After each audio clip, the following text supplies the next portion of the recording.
MDJS, faire gagner le sport.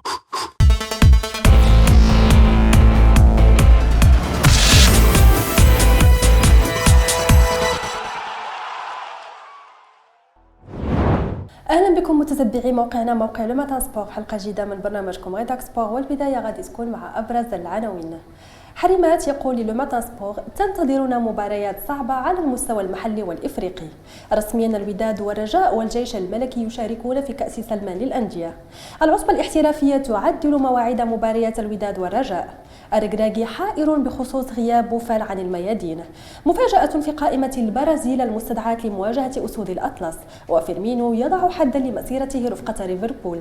والآن إلى التفاصيل. أهلا بكم.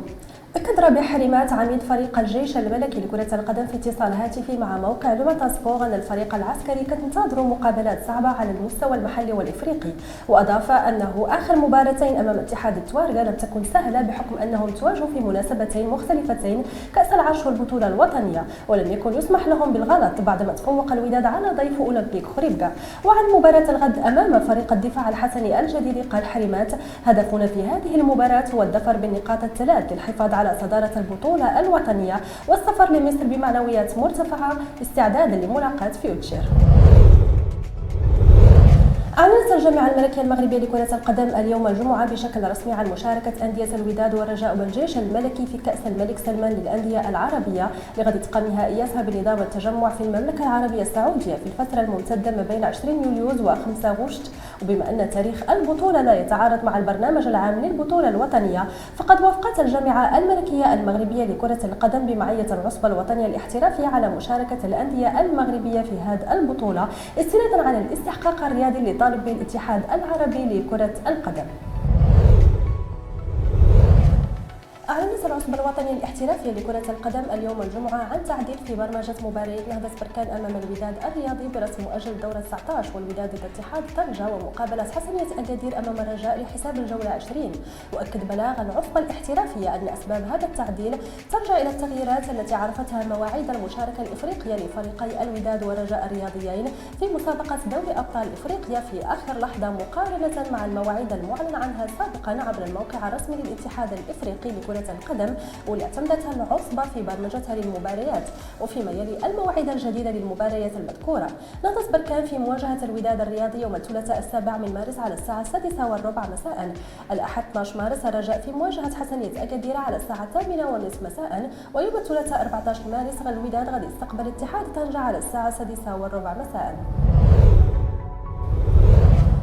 غاب الدولي سفيان بوفال لثالث مباراة على التوالي عن فريق الريان خلال مباراة أمس اللي عرفت تعادل مخيب بأرضه بهدف لمثله أمام أم سلال لحساب الدورة 15 من بطولة قطر. ولم يصدر الفريق الطبي للنادي أي قرار بعودة الدولي المغربي إلى التباري، سيما وضع الفريق يزداد تفاقما بالنتائج السلبية اللي كتقربه من النزول، اعتبارا إلى أنه كيحتل المركز العاشر القريب من النزول بفارق نقطتين. وبالتالي غادي يكون وليد الركراكي أمام حيرة من أمره لإيجاد بديل لبوفال في الجهة اليسرى خلال وديتي البيرو والبرازيل أواخر هذا الشهر. أعلن مدرب المنتخب البرازيلي مانو مينيزيز عن القائمة المستدعاة لمواجهة المنتخب الوطني المغربي وديا شهر مارس الجاري، واللي شهدت غياب نجم باريس سان جيرمان الفرنسي نيمار دا سيلفا بسبب إصابته في الكاحل.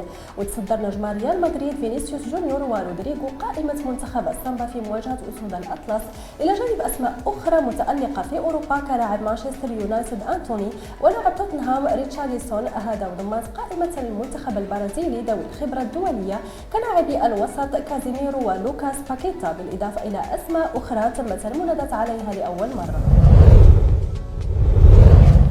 دوليا ووفقا لشبكة سكاي ألمانيا، فإن فيرمينو غادي يكون أحد أولئك الذين يلوحون بالوداع هذا الصيف بعد أن أبلغ إدارة الريتس بنيته الرحيل. وأشار التقرير إلى أن المحادثات كانت ودية بين الطرفين، ما يدل على أن النادي لا يمانع فعليا برحيل اللاعب البرازيلي. وكان فيرمينو يمر بمرحلة رائعة قبل كأس العالم حيث سجل 9 أهداف، وكان مستواه مميز لدرجة أن كلوب سأل عن سبب عدم ضمه لمنتخب البرازيل المشارك في مونديال قطر.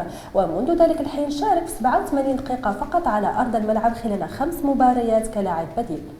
وبهكذا مشاهدينا كنكون وصلنا لنهاية أخبارنا لهذا اليوم، إلى اللقاء.